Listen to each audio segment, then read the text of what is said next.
원의 방정식은 중심이 한 점에서부터 일정한 거리에 있는 점들의 집합을 원의 방정식이라 이야기하죠. 그쵸? 중심이 A, B이고 반지름의 미 길이가 R인 원의 방정식은 x-a의 제곱 더하기 y-b의 제곱은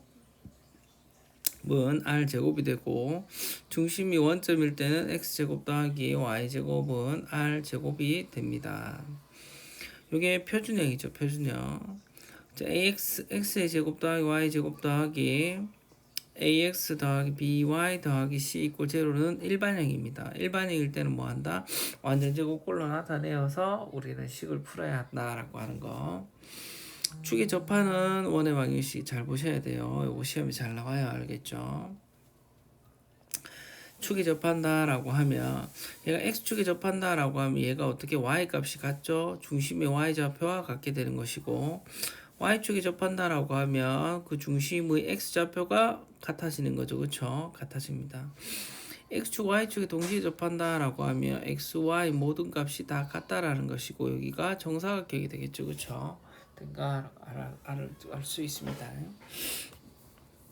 동점 P에 대해서 m된 내분점에 대해서 내분하는 점과 외분하는 점을 지름의 양 끝점으로 사용하는 원의 방정식은 어떻게 합니까? 라고 하면, 먼저 지름의 양 끝점이라고 하면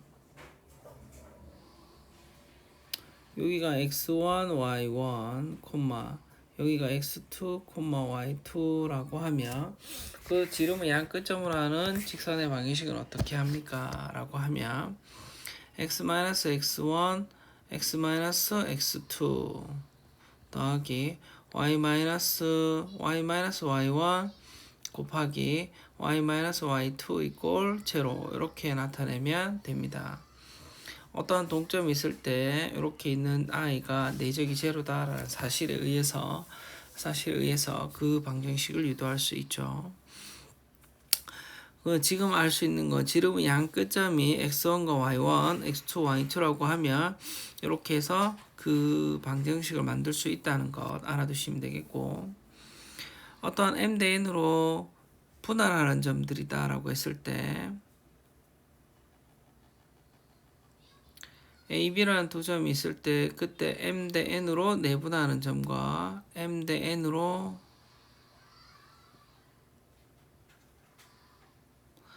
외분하는 점을 두 점으로 하는 이렇게 생긴 원을 만들 수 있다는 것이고, 걔네들이 지름의 양 끝점이 되니까 지름의 양 끝점을 이용한 원의 방정식을 구하면 됩니다.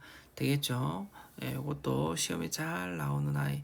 이거 두 개 다 잘 나와요. 알겠죠? 꼭 기억하시기 바랍니다. 두 원의 교점을 지나는 직선과 원의 방정식. 두 원이 있을 때 두 원의 교점, 두 원이 이렇게 있으면 그 교점을 지나는 현의 방정식이죠. 그쵸? 그때는 뭐 한다? 빼면 됩니다. 빼라. 즉 여기에서 구한 K값이 마이너스 1, K값이 마이너스 1 때 공통현의 방정식을 구할 수 있습니다. 라고 하는 거. 왜 빼기 1을 하죠? 원의 방정식 특징상 제곱의 개수가 다 사라질 수 있습니다. 원의 방정식의 특징은 제곱의 개수가 모두 다 1이다. 1이기 때문에 걔네들을 빼면 1차인 직선이 나온다. 두 원의 교점을 지나는 두 원의 교점을 지나는 새로운 원의 방정식을 어떻게 나타냅니까? 라고 하면 일단 원의 방정식 더하기 k배의 또 원의 방정식 이꼴 제로로 놓으시면 그 원의 교점을 지나는 새로운 원의 방정식을 이렇게 만들 수 있다라는 거죠. 이렇게 새는 원의 방정식을 만들 수 있다라고 하는 거 알아두시면 되겠습니다. 원과 직선의 위치 관계. 보시면 원과 직선의 위치 관계는 두 점에서 만나거나 접하거나 만나지 않는 경우가 있다라는 거죠. 그걸 구하는 방법에서는 이렇게 판별식과 점과 직선 사이 거리 공식을 사용하는 두 가지가 있는데, 누구를 더 많이 쓴다? 점과 직선 사이 거리 공식을 훨씬 더 많이 씁니다. 판별식을 연립해서 사용하는 것은 꼭 그렇게 해야 될 문제가 아니면 이것보다는 점과 직선 사이 거리 공식을 이용해서 사용하는 것이 훨씬 더 간단하다라고 하는 거 꼭 기억하시면 되겠습니다. 저 원의 방정식에서 접선의 방식이 어떻게 하냐. 기울기가 주어졌을 때는 어떻게 하냐. 기울기가 주어지면 그 y는 잘 모르면 mx 플러스 b라 놓고 판별식 d 이꼴 제로 넣으면 됩니다. 이제 그렇게 해서 연립해서 하려니까 그거보다 더 빠른 방법은 공식을 알면 좋겠죠. 그래서 r 곱하기 루트 m제곱 플러스 1이다 라는 공식을 쓸 수 있다 라고 하는 거. 원 위에 있는 점이 주어질 때 접선의 방식이 꼭 이렇게 세 가지입니다. 세 가지. 뭐냐면 기울기가 주어졌을 때, 그 다음에 곡선 위에 있는 점의 좌표가 주어졌을 때, 그 다음에 곡선 밖에 있는 점이 주어졌을 때 어떻게 하느냐라는 거죠. 그렇죠? 밖에 있는 점이 주어졌을 때 이 접선의 방식은 x제곱은 x1 x, y의 제곱은 y1 y, x 대신에 2분의 x1 더하기 x, y 대신에 2분의 y1 더하기 y 이렇게 대입하시면 됩니다. 그래서 x제곱 대신에 x1 x, y제곱 대신에 y1 y면 곡선 위에 있는 점에서의 접선의 방식을 구할 수 있다. 그러면 이렇게 원이 있어요. 원. 곡선 밖에 있는 점 A, B에 대해서는 어떻게 합니까? 그때 구할 수 있는 접선은 이렇게 두 개가 있습니다. 두 개. 그 다음에 원 밖에 있는 점에서부터 그 나이는 어떻게 길이가 같다는 것이고 접하니까 이렇게 수직이 된다는 거죠. 그렇죠? 요각이 세타라고 하면 얘는 어떻게 파이 마이너스 세타라는 중요한 성질이 있습니다. 알겠죠? 있습니다. 이 원 밖에 있는 점이 있을 때 어떻게 해요? 첫 번째 원 위의 점을 x1, y1이라 하자 이렇게 됩니다.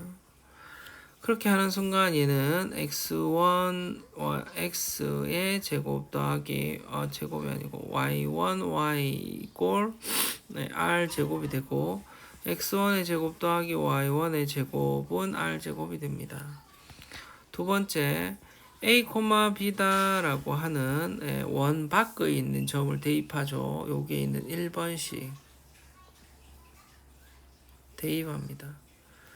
그렇게 대입을 한 식을 우리가 3번식이라고 하면 3번식을 어떻게 2번식에 대입을 해서 x1과 y1을 구할 수 있습니다. 라는 거죠.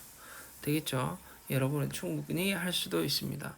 원 밖에 있는 점을 구할 땐 이렇게 문제를 푼다라고 하는 거.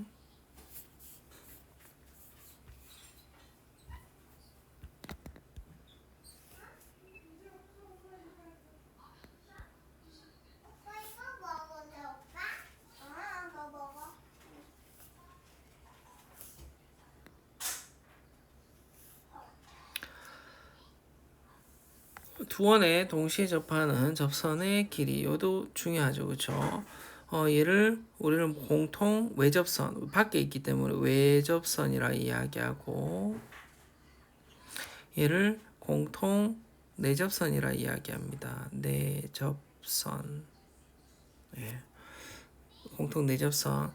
그때를 보시면 긴 길이에서 짧은 길이를 빼면 여기가 직각삼각형이 되니까 여기에 대해서 구하겠다라는 거죠. 그렇죠? 구하겠다. 그래서 요 반지름의 차가 나오는 거예요. 여기는 큰 삼각형으로 만들어지니까 그때 보시면 여기에 있는 반지름과 여기 알프라임 반지름의 합이 되겠죠. 그렇죠? 그래서 그 피타고라스를 어떻게 만들어 주느냐라고 하는 게 공통 내접선과 공통 내접선의 길이를 구하는 방법이 되겠습니다. 되겠죠? 할 수 있습니다, 여러분. 화이팅! 원에 대해서는 여기에 있는 도형의 이동 파트에 있는 앞에 있는 직선이나 원에 대해서는 다양한 문제들이 정말 많습니다. 그래서 관련된 공식 하나하나가 모두 다 중요하니까 관련된 공식을 열심히 많이 풀어보시고 이해가 안 되면 질문을 꼭 남겨주시면 되겠습니다. 알겠죠? 화이팅!